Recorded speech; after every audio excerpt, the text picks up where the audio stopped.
Hey everybody, we've had a ton happening in the game since our last episode. Lots of builds, we've had whole trees growing, we've expanded mines, we've done a lot, so let's get caught up with where we are.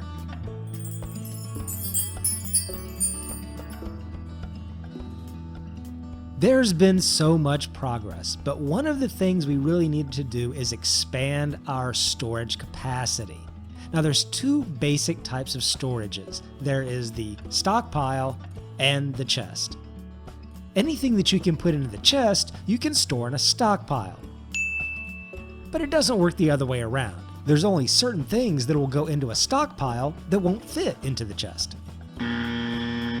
Now for what I'm planning to do, I'm going to be dealing with rocks, I'm going to be dealing with bricks, so I'm going to have sand, I'm going to have clay, I'm going to have all types of blocks of rocks.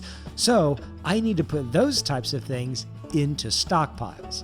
And one of the things that makes it a little bit extra difficult is that some things don't stack very highly. For instance, sand and clay and even crushed rock only stack 5 per slot in a given stockpile. So there are new lumber and large lumber stockpiles in 9.0 that have not only more slots, but stack more to a slot.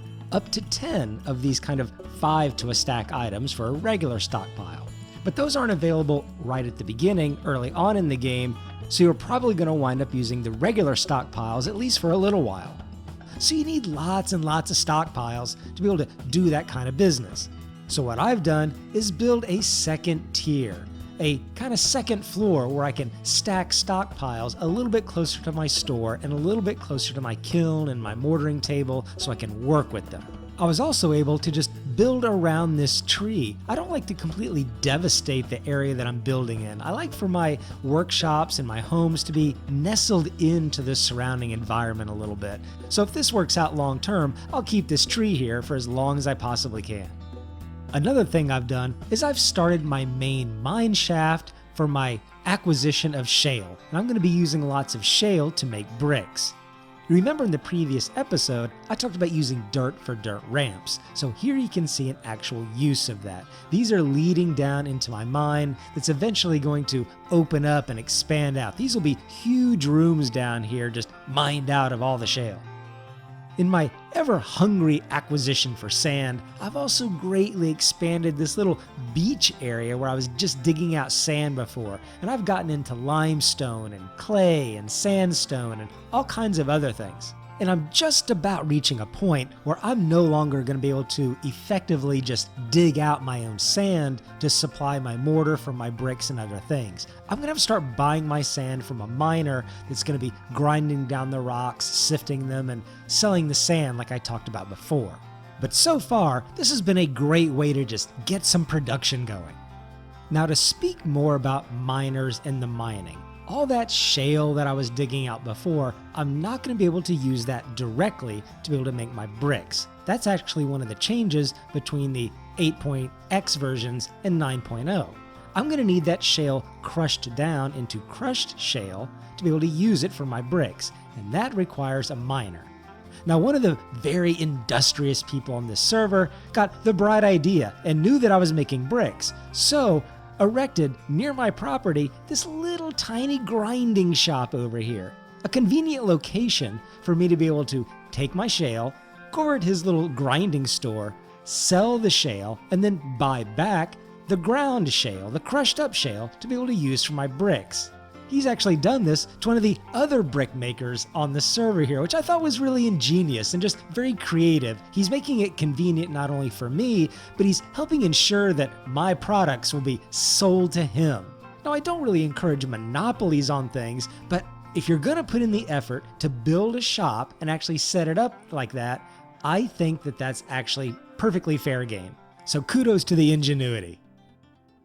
Now, one of the early on issues I'm having is that I'm a bit far from town and the center of trade. In fact, I've got to go down this rather long beach route and cross this river to be able to get to the other side to continue down the beach, to cross across a bridge that another player built, to be able to get to the town. However, getting across this river is problematic, and I need to build a little bit of a bridge across here. which I did wind up doing. Like I said, I've been very industrious, made a lot of progress in the game, so I was able to take some of my mortared stone and build this pretty little bridge across the water. But before I was able to do that, I had to cross underwater. There is a way early on in the game, before you actually have a lot of product, to be able to build a bridge where you can cross underwater. So what you want to do is you want to take your cart, maybe scout out the underwater area just a little bit, but you can take your cart and just drag it right down the bank over these little riffles here to the bottom. And they're usually kind of gradient like this. Sometimes it drops off pretty steeply, but usually not in these sort of shallower areas. You can effectively pull your cart underwater. Your feet keep you locked down to the ground without having to press the key that makes you sink into the water. And you can just pull your cart for quite a ways at a good speed underwater. So I know what you're thinking. Oh, that's great, but I've got this cart full of goods, and I'm not able to pick up the cart when there's things in the cart. So how am I going to get this cart back out of the water and up these little gradient inclines back up to the shore? What you do is this. You bring a stockpile with you, and you go to the shore that you're going to get out on, throw down the stockpile, transfer the goods from the cart into the stockpile,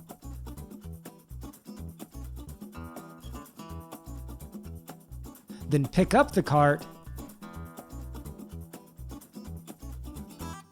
put the cart back down, and reload your goods. Now that is a little bit of a pain in the neck, but early on, again, before you can actually build proper bridges and things like that, this is a way to be able to cross water and to be able to get to where you need to go. I've actually used this to cross pretty significant areas before, so try it out and see what you think. So what other kinds of advancements have I made? Well, I got my pottery skill, and with that, I made some bricks. With those bricks, not only did I sell some bricks to get some monies, but I also built a second workshop right next to the first one. And the bricks are a tier 2 building material. Different types of tables require different tiers of buildings for them to operate in. So this will be a building that I can put a cement kiln in, or a bakery oven. Those are things that require tier 2 or better buildings to be able to operate.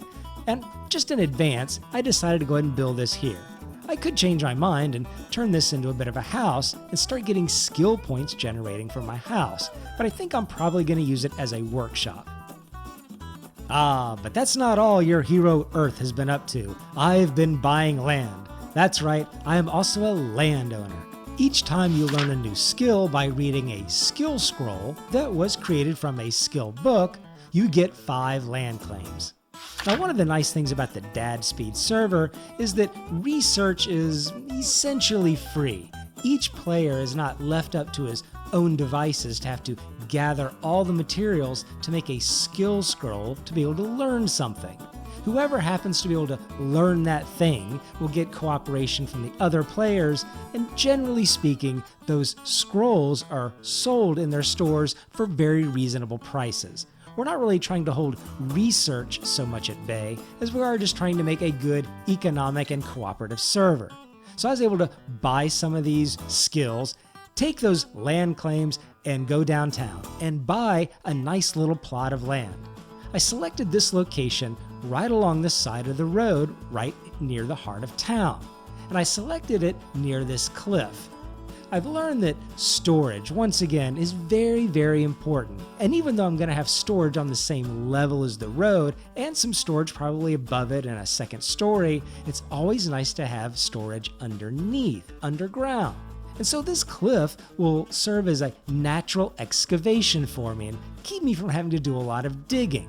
I'll be able to move some of the material directly underneath my store, put down some flooring, drop some stockpiles, and be able to have a lot of storage underneath. I'm also thinking ahead and envisioning out behind my store even, I could have this beautiful house made of high-tiered materials, lots of glass and metal and shiny things, overlooking the beautiful vista of the desert. Bruh.